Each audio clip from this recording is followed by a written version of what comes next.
नमस्कार दोस्तों, मैं अंकुर उपाध्याय स्वागत करता हूं आप सभी का एक बार फिर से अपनी नई वीडियो में।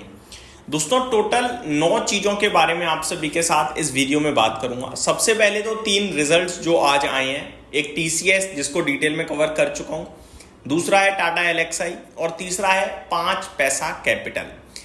3 ऐसे स्टॉक्स जो खबरों के दम पर एक्शन में रहेंगे। इनफैक्ट 3 नहीं है, 2 है, माफ कीजिएगा। एक है गुजरात पीपावाव पोर्ट और दूसरा है रेलटेल।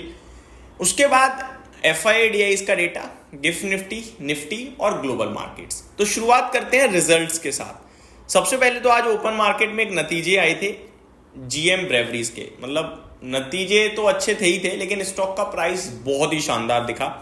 करीब हम सभी ने देखा 18% ऊपर चला गया था। मैंने वीडियो भी बनाई थी दूसरे चैनल पे। एट द एंड भी काफ़ी अच्छी तेजी के साथ ही बंद हुआ होगा, जहाँ तक मुझे लगता है। मैंने चेक नहीं करा, मैं आपके साथ एक बार डिस्कस करना चाहूँगा। तो नंबर्स के बाद काफ़ी दमदार एक्शन में दिखा, इतना हम सभी ने देखा। 17% ऊपर बंद हुआ है। 86.56 लाख शेयर्स ट्रेड हुए हैं इस स्टॉक में आज। बढ़ते हैं आगे दोस्तों। पहला रिजल्ट टीसीएस का आया। टीसीएस के नंबर बहुत ही शॉर्टेड हैं। प्रॉफिट का आंकड़ा अनुमान से कम है, बाकी सब अनुमान से ज्यादा है। 11 रुपए का डिविडेंड दिया है। कमेंट्री मेरे को तो अच्छी लग रही है, स्ट्रांग लग रही है। आगे को लेकर कुछ नेगेटिव नहीं बोला है और डेटा सेंटर पे फोकस करने की बात कर दी है। अगले 5 से 6 सालों में 1 गीगावाट का एक डेटा सेंटर कर भी देंगे। ये सारी की सारी क्लियरिटी आ चुकी है। ऑर्डर बुक Q2 में $10 बिलियन पार करते हुए दिखी है। तो मतलब मेरे को कुछ नेगेटिव नहीं लगा है, मैं ओवरऑल पॉजिटिव ही मानूंगा। नेक्स्ट है टाटा एलएक्सआई। इसके भी नंबर्स अच्छे हैं, कंपनी ने कमेंट्री भी अच्छी दी है। नंबर्स की बात करी जाए, 144 करोड़ से प्रॉफिट 155 करोड़ पे हो गया है quarter on quarter. And revenue 892 crore से बढ़कर 918 करोड़ पे हो गया है क्वार्टर ऑन क्वार्टर। तो दोनों ही पैमाने पे क्वार्टर ऑन क्वार्टर अच्छे नंबर्स हैं, तो पॉजिटिव लेके चलेंगे हम। तीसरा है दोस्तों 5 पैसा कैपिटल। नंबर्स खराब नहीं, काफी खराब हैं और हम सभी को क्लियरली दिख भी रहा है कि करंटली स्टॉक मार्केट ब्रोकर्स जो हैं, ये इनके लिए सही समय चल नहीं रहा है।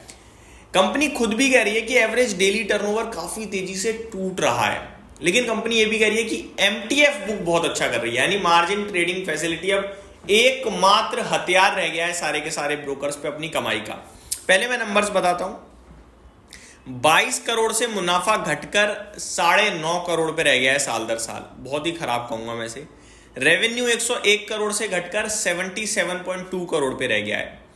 मार्जिन्स की बात करें तो 38.17% से 29.77% रह गए हैं और एबिटा कंपनी का 38.5 करोड़ के सामने 23 करोड़ का रह गया है।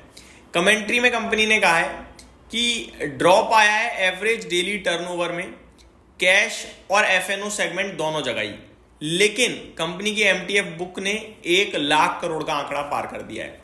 सब कुछ खराब दिख रहा है, लेकिन फिर भी मैं ये नहीं कहूंगा कि ये स्टॉक गिरेगा या बेच देना चाहिए, क्योंकि ऑलरेडी काफी पिट चुका है।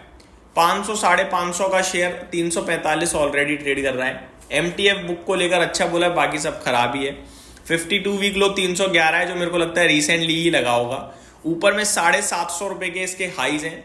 52 वीक हाई 607 रुपए का है। तो जैसे ब्रोकिंग इंडस्ट्री की धज्जियां उड़ी हैं, चाहे वो एंजल वन हो, चाहे वो ये हो, चाहे वो शेयर इंडिया सिक्योरिटीज हो, मेरे को लगता है कि हमें एक्सेप्ट करना पड़ेगा। इसमें भी कुछ करने योग्य नहीं है। बढ़ते हैं आगे न्यूज स्पेसिफिक। तो गुजरात पीपावाव पोर्ट की बात करी जाए तो इन्होंने कहा है कि 10.68% का ड्रॉप दिखने को मिला है इन्हें container trains handled year over year की बात करी जाए तो Q2 में। तो मेरे को लगता है कि खराब अपडेट है Q2 का, तो नेगेटिव होना चाहिए। दूसरी तरफ अगर रेलटेल की बात करी जाए तो इनके लिए पॉजिटिव लग रहा है मेरे को, क्योंकि कंपनी ने कहा है कि इन्हें ऑर्डर मिला है 18.2 करोड़ का। ऑर्डर छोटा है, लेकिन रेलवे स्टॉक्स को छोटे ऑर्डर ही मिलते हैं। ये गैप अप खुल जाते हैं छोटे ऑर्डर्स के दम पर और फिर टिकती नहीं है वो तेजी, वो एक अलग बात है। लेकिन ऑर्डर तो ऑर्डर है, मेरे को आपके साथ डिस्कस करना था, मैंने किया। अब बढ़ते हैं दोस्तों थोड़ा मार्केट के ऊपर। सबसे पहले एफआईआईडीआई का डेटा। आज बाजार स्ट्रॉन्ग दिख रहा था हमें स्क्रीन पे। बेशक पोर्टफोलियो नहीं कर रही है, वो स्टॉक स्पेसिफिक एक्शन चल रहा है, लेकिन निफ्टी डे हाई के पास बंद होना, मिड कैप डे हाई के पास बंद होना, स्मॉल कैप बैंक निफ्टी सब डे हाई पे थे। एक भी ऐसा सेक्टर नहीं था जो लाल हो। निफ्टी में 44 शेयर्स पॉजिटिव हैं, तो हरियाली तो थी, देखो है ना। हमारी पोर्टफोलियो में क्या घुसा पड़ा है हमें क्या पता। बाजार में तो 7-8 हज़ार शेयर्स हैं। बड़े दिग्गज तो आज चल ही रहे थे। अब डेटा की बात करें अगर आज के, तो डेटा तो ठीक ही लग रहा है दोस्तों। डेटा में मुझे नहीं लगता कि कोई कमी दिख रही है। मैं आपके साथ डेटा शेयर करता हूं। कैश मार्केट में एफआईआईज ने 1308 करोड़ की खरीदारी करी है और डीआईज ने 864 करोड़ की बाइंग करी है। दोनों बाइंग करके गए हैं, पहला पॉजिटिव और बहुत बड़ा पॉजिटिव। डेरिवेटिव मार्केट में भी कुछ खराब आंकड़ा नहीं आया है। इंडेक्स फ्यूचर्स में 544 करोड़ की बाइंग आई है। स्टॉक फ्यूचर्स में 1452 करोड़ की बाइंग आई है। ऑप्शंस में, इंडेक्स ऑप्शंस में 258 करोड़ की सेलिंग आई है और स्टॉक ऑप्शन में 570 करोड़ की बाइंग आई है। ऑप्शंस का डेटा छोड़ दो, हर तरफ बाइंग है। ये मैंने बड़े लंबे समय बाद देखा है ऐसा बाजार कि आपका इंडेक्स फ्यूचर्स खरीदे गए, स्टॉक फ्यूचर्स खरीदे गए, कैश मार्केट में एफआईआईज दोनों की तरफ से लिया गया है। तो इससे अच्छा तो डेटा अगर आप मेरे से पूछो तो शायद रिसेंट डेज में तो नहीं आया, लेकिन कॉन्फिडेंस अगर फिर भी ना आए तो बेकार है भाई। गिफ्ट निफ्टी क्या कह रहा है? कुछ कह ही नहीं रहा, 25,220 पे खड़ा है। कहोगे कि हमारे से तो 40 पॉइंट ऊपर है, लेकिन गिफ्ट निफ्टी 20 पॉइंट लाल निशान में है। तो मेरे को लगता है कि निफ्टी 25,200 कल पार अगर करता है और टिकता है तो एक कंसोलिडेशन का ब्रेकआउट आएगा जो निफ्टी को 25,400 की तरफ मुझे लगता है लेके जाना चाहिए। और अगर हम 25,200 पार नहीं कर पाए तो दोबारा 25,100 की तरफ आ जाएंगे। ये मेरा व्यू बन रहा है निफ्टी के ऊपर। अब आ जाते हैं दोस्तों लास्ट सेगमेंट पे, ग्लोबल मार्केट्स पे। ग्लोबल मार्केट्स की बात करें तो अमेरिका से शुरुआत करते हैं। वैसे तो हमारा लेना देना बिल्कुल है नहीं अमेरिका के साथ, वो अपना चलते हैं, हम अपना चलते हैं। बस डिस्कस कर लेते हैं कैसा चल रहा है। डाउ 0.5% नीचे है, नेस्डैक 0.5% नीचे है, S&P 500 0.4% डाउन है।